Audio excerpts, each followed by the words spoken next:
Au sommaire de cette édition, le portrait d'une femme d'exception, l'actrice marocaine Loubda Abidar, qui a fui son pays pour se réfugier en France. À Bordeaux, la tension est maximale entre skateurs et riverains. La ville est devenue un terrain de jeu pour les adeptes de la planche à roulettes. Mais pour commencer, direction Lyon, où s'est déroulé il y a bientôt 30 ans le procès de Klaus Barbie, ex-chef de la Gestapo dans la ville.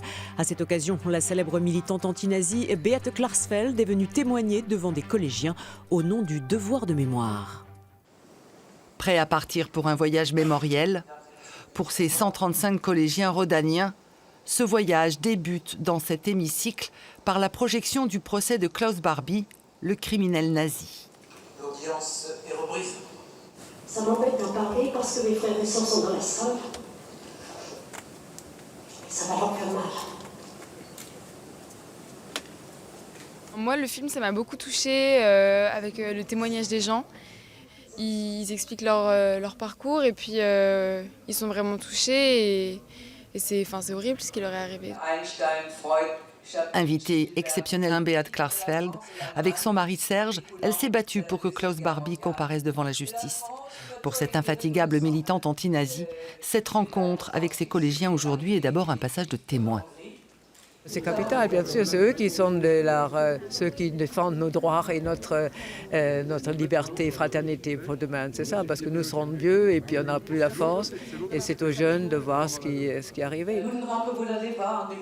Je suis super contente qu'on ait pu la voir et entendre son témoignage et son histoire surtout, parce que c'est plus en livre. En livre, on peut lire son témoignage, mais en vrai, c'est encore mieux. La Seconde Guerre mondiale et l'Holocauste sont au programme d'histoire de ces élèves. Ils s'envoleront pour la Pologne. Ils visiteront les camps d'Auschwitz et de Birkenau.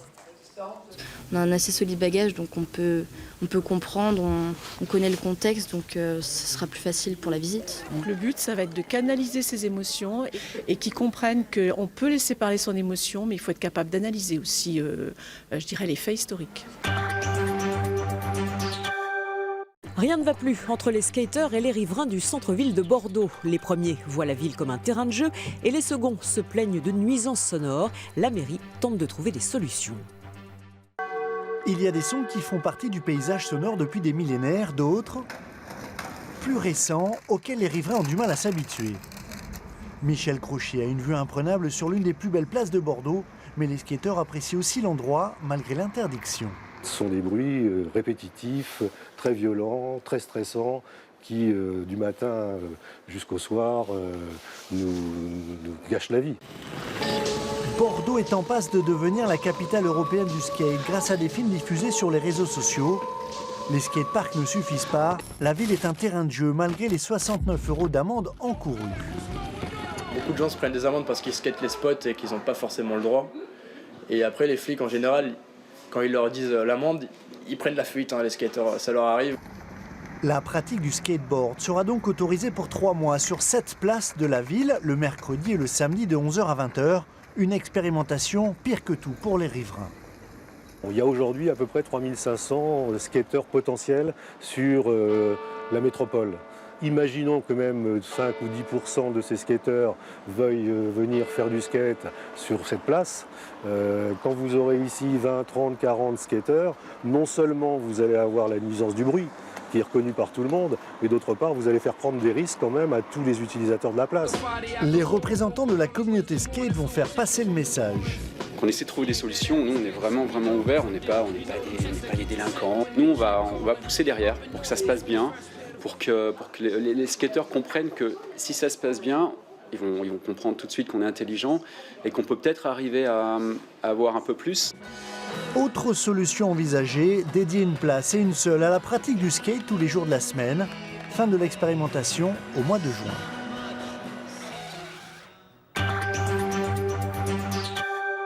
Ces lycéens lyonnais ont déserté leur établissement pour se rendre à l'usine, celle de Renault Trucks, le constructeur de poids lourds.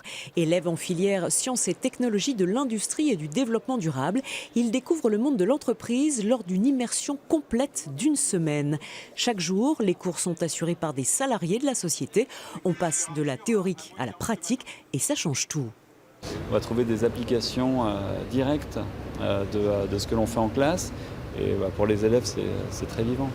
On essaie en classe, mais c'est vrai que quand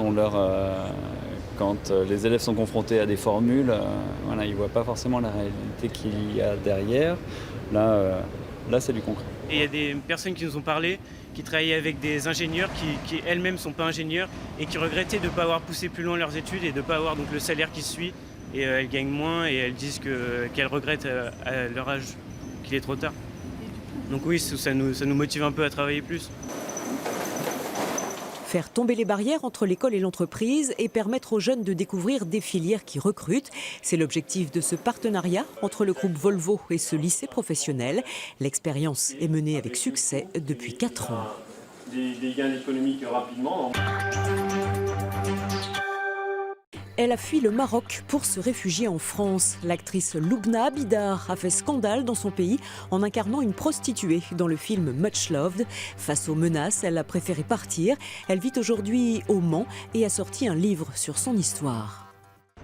Loin des podiums, c'est désormais au Mans que Loubna Abidar est installée.